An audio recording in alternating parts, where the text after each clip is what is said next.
Eh bien bonjour à tous, bienvenue sur chaîne potagère. Alors aujourd'hui, je vais vous montrer les avancements d'un petit terrain bien optimisé, comme j'aime l'appeler.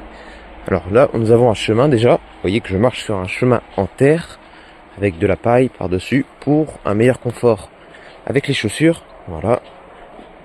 Alors on va commencer doucement. Déjà le jardin, vous le voyez, il est tout en long. Et le jardin, il est ce qu'on appelle surélevé. Donc c'est un petit jardin de ville. Alors de ville, attention. Jardin de ville au sens où il n'est pas très grand. Mais jardin de ville surélevé.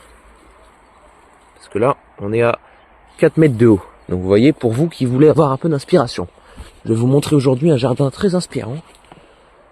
Alors on va commencer, vous savez quoi, avec un mur en pierre. Voilà, très très grand mur en pierre. La belle pierre de tuffeau, pour ceux des connaisseurs de la vigne. Alors ici, c'est vraiment un beau terroir à vigne. Vous voyez que là, on a de beaux cépages avec des belles grappes et de très très belles récoltes en perspective. Ce qu'il faudra faire là, c'est ce qu'on appelle la taille de la vigne. Alors vous voyez que là il y a une conduite du sarment, on va dire, principal pour prolonger la charpentière et avoir un peu plus de raisin parce que ce pied de vigne est encore jeune. Mais vous le voyez, les grappes sont extrêmement prometteuses parce que là vraiment le raisin ici, c'est le terroir en fait. Si vous voulez, je vais aller dans les champs ensuite. Je vais vous montrer les vignes qu'il y a en ce moment. Et comme qu'on peut le voir, c'est bel et bien le terroir ici qui fait que la vigne s'y plaît. Vous voyez, je vous montre, il n'y a pas de mensonge. C'est bel et bien le terroir de la vigne. Vous voyez, de toute façon quand on a des feuilles, là c'est sans traitement. J'ai oublié de le dire, mais c'est sans traitement du tout. Et de toute manière, quand on a des sarments qui sont comme ça, vous voyez, quand on a des sarments chez vous, si vous avez des sarments de cette vigueur, vous savez que votre vigne, elle est bien partie. Elle est très très bien partie. Il n'y aura plus qu'à faire une taille à 2 nœuds. C'est-à-dire que là, on va repérer les grappes. Donc c'est les premières années, attention. Premières années de redémarrage de ce petit terrain. Donc vous voyez, là ici on a une grappe de raisin juste là. Bon, elle est pas très belle parce qu'elle est, vous le voyez, dans l'ombre des feuilles. Mais attention, regardez. Il y a quand même une grappe ici qui est reliée là. Une feuille, 2 feuilles. Vous voyez, 2 feuilles, on va couper ici. Tac, juste là. Parce que tout ça, finalement, vous voyez, il n'y a que de la feuille. De la feuille, de la feuille, de la feuille, de la feuille, de la feuille. Ça continue. Vous voyez, et ça en est là. Et la dernière fois que j'étais venu, donc c'est-à-dire il y a 4-5 jours, c'était là. Ça va vraiment très vite dans ces terres. Terre légère, vous le voyez. Terre assez propice. Parce qu'il y a pas mal de cailloux en fait en profondeur.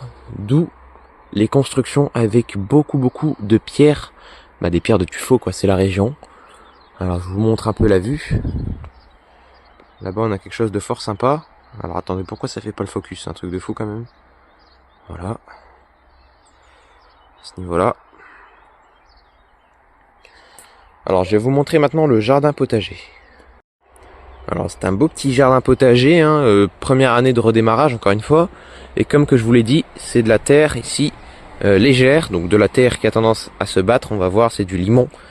Avec le moindre arrosage, il faut être extrêmement méticuleux. Encore une fois, les gens qui connaissent la vie du sol et comprennent finalement la terre le sauront. Alors je vous montre avant juste ici ce petit mirabellier rempli de fruits, parce que forcément terre à vigne, qui dit terre à vigne dit terre à fruits.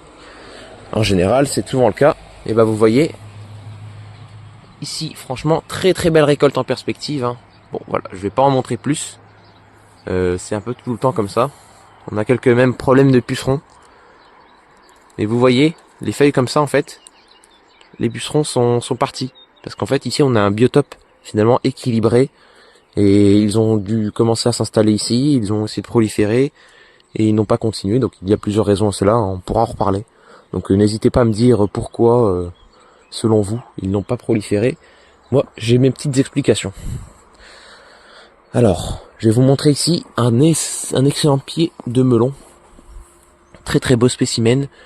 Voilà. Ici, c'est aussi la terre des melons, on est dans la Charente. Voilà, donc très très belle terre ici pour faire également des cultures, on va dire plutôt maraîchères, axées chaleur. Parce que forcément, qui dit terre légère, dit terre qui se réchauffe vite et qui permet d'avoir du melon en quantité. Terre légère, donc carottes. Ici, un petit semis de carottes. Vous voyez que de manière globale, on retrouve un peu les mêmes cultures ici, donc des melons, et des carottes. Donc dans toute cette zone, c'est plutôt un coteau certainement très profond, ou peut-être la partie la plus profonde du terrain, qui fait que le jardinier a planté à cet endroit-là. Alors voilà, je vais vous montrer également ici les poireaux. Donc c'est assez rare dans cette région, mais il faut le souligner que les poireaux ont déjà été plantés. Donc on est mi-juin, donc c'est une bonne date pour les planter. Voilà. Donc ici des tomates, rien de spécial à dire. Des petites structures, donc là il y a pas trop d'inspiration pour vous.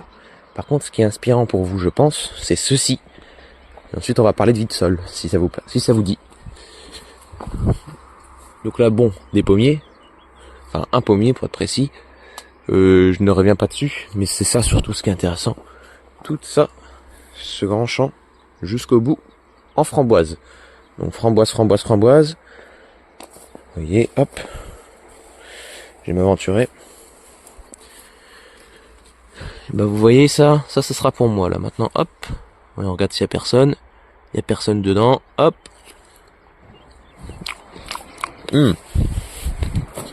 C'est délicieux. Et vous voyez l'avantage d'avoir plusieurs terroirs, enfin, de jardiner et de vraiment voyager et de voir et de s'inspirer de plusieurs terroirs différents, plusieurs pays différents même. Donc si on est en France, mais quand même, l'avantage ici, c'est en fait de voir que le goût du fruit et du légume est influencé par la terre. C'est-à-dire que là, j'ai mangé des framboises, vous voyez ici, elles ont une note un peu plus acide et elles sont un peu moins aqueuses. Vous voyez, elles ont un peu moins de jus, je veux dire, plus concentrées en fait en saveur que ce que je fais dans le nord. Vous voyez, parce que dans le nord, on a des terres plus avec un pH un peu plus élevé, je pense, et certainement on a plus d'eau tout simplement. Donc forcément, vous voyez, le goût change. Donc ça, c'est vraiment quelque chose à prendre en compte. En fonction du terroir que vous avez à disposition, vous aurez des récoltes avec des goûts différents.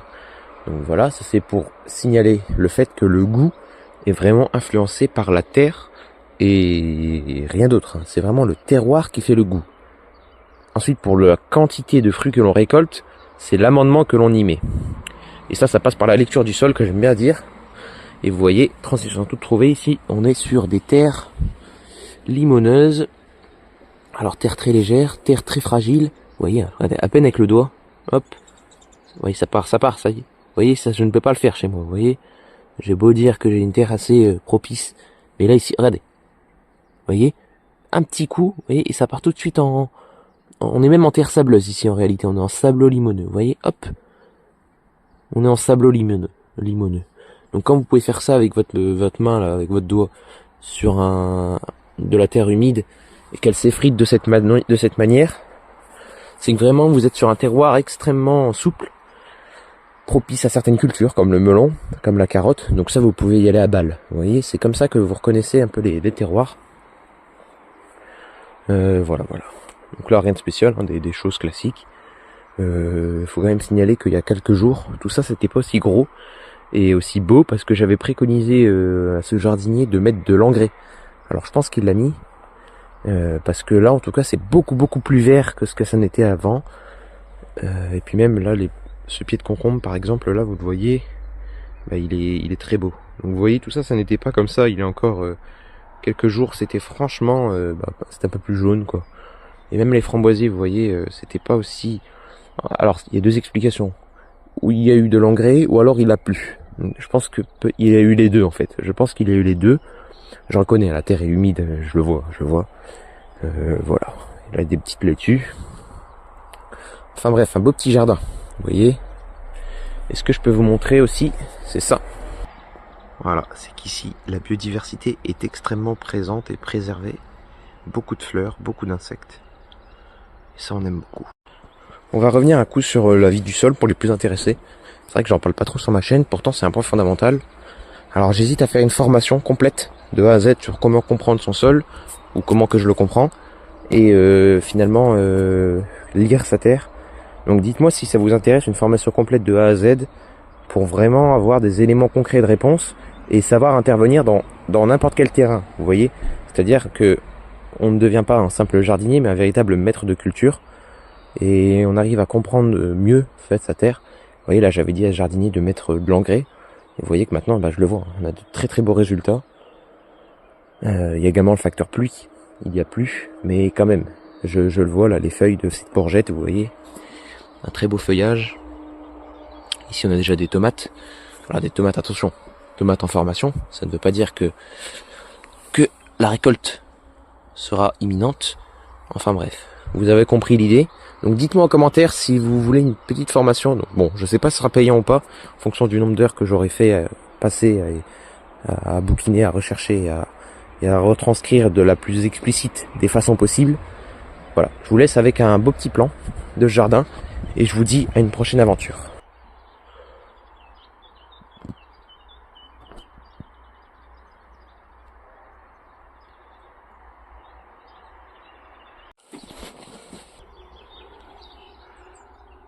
Belle montée à faire. Allez hop, c'est parti. Parti. Et voilà. Quand je voulais vous montrer le terroir, bon, ces petites erreurs ou pas, mais ça a été remué à la pelleteuse. On est en hauteur là, dans les hauteurs de la ferme et vous voyez que on retrouve ce terroir, vous voyez, assez souple. Vous voyez, avec la chaussure. Vous voyez, je peux écraser les mottes comme ça. Ça part en fumée en fait. Vous voyez, c'est très souple. On est sur les hauteurs. Et là, je vois qu'il y a eu de l'eau. Donc c'était pour compléter en fait la vidéo. Je vous fais ce petit plan supplémentaire parce qu'en fait, je vous avais dit que j'hésitais entre savoir s'il y a eu de l'eau sur ce terrain ou de l'engrais ou les deux. Mais quand je vois les végétations qui repoussent et qu'elles n'étaient pas comme ça, il y a encore de ça une petite semaine, 5 jours. Ben, je peux vous garantir que là, il y a eu de l'eau.